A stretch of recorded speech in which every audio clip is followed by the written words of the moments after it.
Have you ever read a book that just settles into your soul? One that doesn't shout for attention with dramatic plot twists, but instead whispers profound truths that linger in your mind, long after you've turned the final page? For me, and for so many others, that book is Margaret Craven's quiet masterpiece. It's a story that feels less like fiction and more like a gentle meditative journey. It invites us to step away from the noise of our own lives and consider some of the most fundamental questions we face. What does it truly mean to be human? What does it mean to belong, not just to a place, but to a people, to a history? And how do we find the courage to face the great, silent unknown that awaits us all? This isn't just a story you read, it's an experience you carry with you. It's a reminder of a slower, more deliberate way of being, one that finds meaning not in grand gestures, but in the simple, powerful act of paying attention. So, where does this unforgettable story unfold? We are transported to a place that feels both real and mythical, the remote village of Kingcome, nestled deep within the misty, rain-soaked landscapes of coastal British Columbia. This is a world governed by the rhythms of nature, not the clock. The air is thick with the scent of cedar and damp earth. Fog rolls down from the mountains, blanketing the village in a soft, contemplative silence. Here, the river is everything.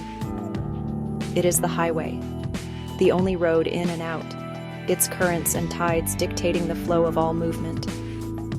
It is the lifeline, providing sustenance from its salmon runs and connecting the village to the outside world through the weekly supply boat. But it is also a source of danger, a powerful force that must be respected. For generations, this has been the home of the Kwakwaka'wakw people, a community whose history is etched into the very landscape. Their lives are interwoven with the river, the forest, and the sea, a tapestry of tradition, resilience, and deep ancestral knowledge. The novel paints a portrait of a people living between two worlds, holding fast to their ancient culture while navigating the encroaching pressures of the modern era. Into this ancient and isolated world comes an outsider, Mark Bryan, a young, earnest Anglican vicar. He has been sent by his bishop on a peculiar mission to serve the community in Kingcome. But there is a profound and tragic irony to his assignment, a secret kept from him by his superiors. Mark is terminally ill, with only a few short years left to live. His bishop, in an act of profound compassion, sends him not to a place to die, but to a place to truly learn how to live. Mark arrives unaware of his diagnosis, believing his time in Kingcome is just another posting. He is humble, quiet, and refreshingly free of the arrogance that so often accompanies missionary work. He doesn't come to preach or to change the people.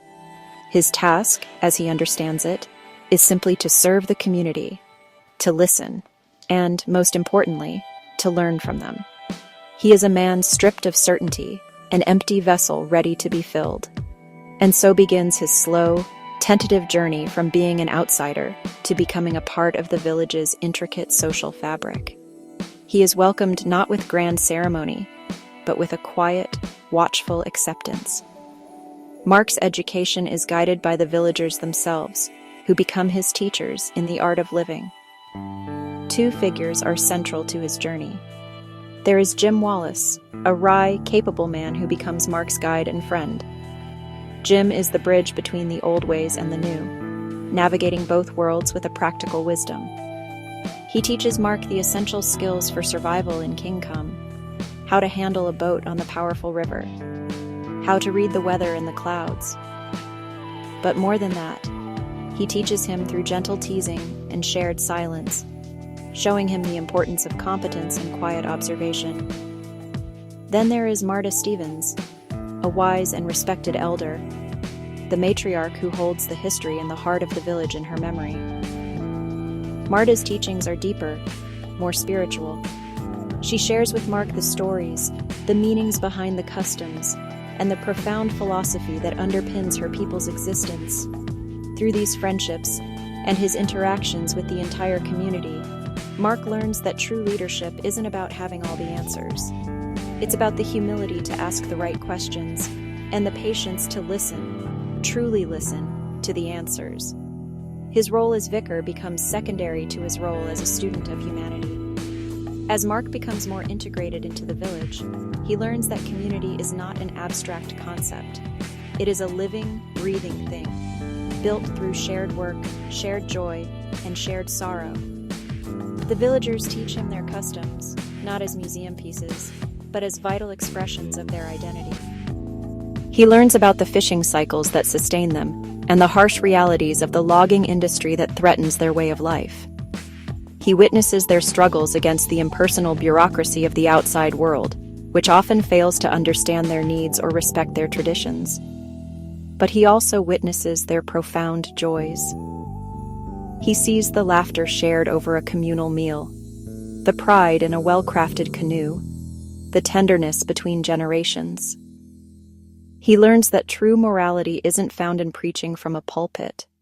It is found in the everyday acts of empathy, respect, and mutual support that bind a community together. It's in the helping hand offered without being asked, the shared meal with a neighbor, the collective grief that lightens an individual's burden. It is the simple, powerful recognition of a shared humanity. Central to this shared life are the ceremonies that mark the rhythm of existence in Kingcome.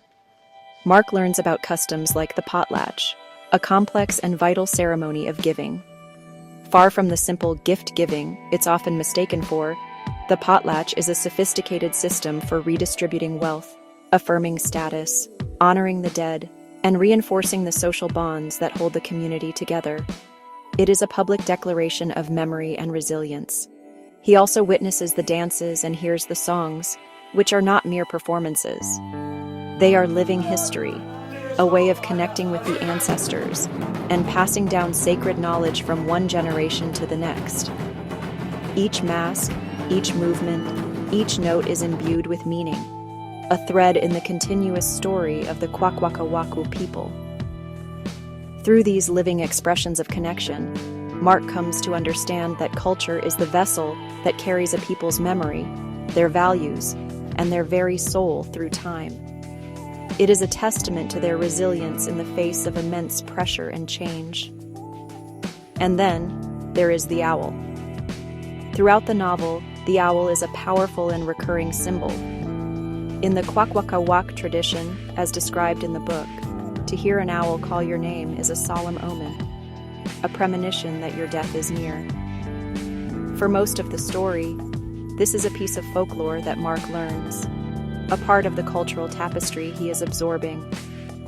But one day, deep in the wilderness, the symbol becomes his reality. He hears the owl call his name. In this pivotal moment, Mark does not feel fear. Instead, he feels a profound sense of peace and acceptance. The call of the owl is not a curse, but a confirmation. It signifies that he has finally, completely, arrived.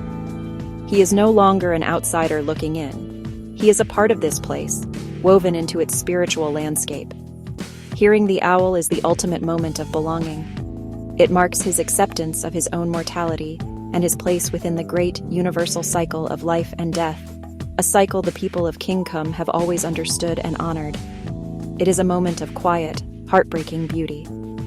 So, what can we, as readers in our own busy, often disconnected world, learn from Mark's journey? What does the owl teach us? The lessons are as quiet and as deep as the Kingcome River. First, the novel is a powerful lesson in the art of inclusion. It teaches us that true inclusion begins not with speaking, but with listening. It's about arriving in a new space, whether it's a new neighborhood, a new job, or a new culture, with humility, ready to learn rather than to impose. It's about waiting to be invited in, rather than forcing your way through the door. Second, it redefines leadership as an act of service and accompaniment. Mark's effectiveness comes not from his authority as a vicar, but from his willingness to walk alongside the people, to share in their work, and to be present in their lives without judgment. Finally, The story offers a profound ethical framework. It suggests that true goodness lies not in rigid moralizing, but in deep, compassionate empathy. It's about understanding the context of people's lives, their histories, and their struggles, and responding with kindness. Every culture holds immense wisdom, and we impoverish ourselves when we fail to recognize it. Is a story about the beauty of fleeting moments and the enduring strength of community. It's about the courage to face what comes, whether it's the loss of a tradition or the end of one's own life. In a world that often prizes speed, noise, and individuality, this book is a gentle call to slow down, to listen, to connect. It reminds us that, in the end, we are all just passing through. The most important thing we can do is to try and leave a mark of kindness, to learn from those we meet, and to appreciate the profound beauty of the time we are given. These are lessons of empathy, respect, and shared humanity, lessons we need now, perhaps more than ever.